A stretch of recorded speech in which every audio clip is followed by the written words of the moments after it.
धुले जिले से एक ऐसा दिल दहला देने वाला मामला सामने आया है जिसने पूरे इलाके को हिलाकर रख दिया।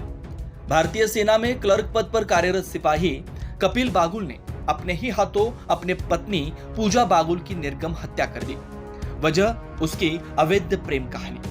पूजा अपने पति के प्रेम संबंधों की सच्चाई जान चुकी थी। यह उसके लिए मौत का कारण बन गया। सिपाही कपिल ने अपनी प्रेमिका प्रज्ञा कर्डिले, सास विजया बागुल और ननद के साथ मिलकर पूजा को कीटनाशक का इंजेक्शन देकर मार डाला। पोस्टमार्टम रिपोर्ट में सामने आया यह खुलासा पुलिस को भी चौंका गया। पति का सेना में होना और फिर ऐसा क्रूर अपराध करना, इस खबर ने पूरे धुले जिले को झकझोर कर रख दिया। पश्चिम देवपुर पुलिस ने त्वरित कार्रवाई करते हुए सभी चारों आरोपियों को हत्या के आरोप में गिरफ्तार कर दिया है। 2010 में हुई थी शादी, 2 बच्चों की मां थी पूजा। प्रेम में बाधा बनते ही पति बना हैवान, पूरा परिवार बना हत्याकांड का हिस्सा।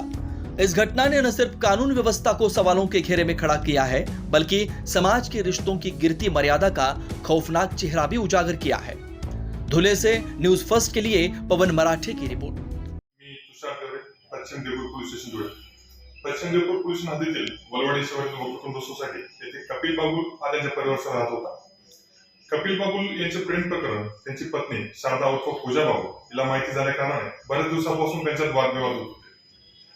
पूजा हिचा कायमचा काटा करण्यासाठी गुरुवारी 29/5/25 रोजी दुपारी कपिल बागुल याने पेस्टिसाइड असतं ते इंजेक्शन मध्ये भरून ते इंजेक्ट करून तसेच तिच्या डोक्यास कशातरी सहाय्याने गंभीर दुखापत करून तिच्या मरणास कारणीभूत ठरला आहे। त्याच्यावरून पूजा हिचा भाऊ भूषण महाजन राहणार भडगाव यांच्या फिर्यादीनुसार पश्चिम देवपूर पोलीस स्टेशन गुन्हा रजिस्टर नंबर 195/25 भारतीय न्याय संहिता 103/85 वगैरे अन्वयानुसार गुन्हा दाखल झाला आहे। त्याच्यानुसार 5 आरोपी करण्यात आले आहेत। 1 कपिल बागुल, 2 विजया बागुल, 3 बाळू बागुल, त्यांची बहीण रंजना माळी तसेच त्यांची प्रेयसी प्रज्ञा कर्डिले हे 5 आरोपी करण्यात आले आहेत। 5 आरोपी अटकेत आहेत। माननीय पोलीस अधीक्षक श्री दिवरे सर, माननीय अपर पोलीस अधीक्षक श्री काळे सर, उपविभागीय पोलीस अधिकारी श्री उपास सर यांच्या मार्गदर्शनाखाली अधिक तपास करीत आहोत। धन्यवाद।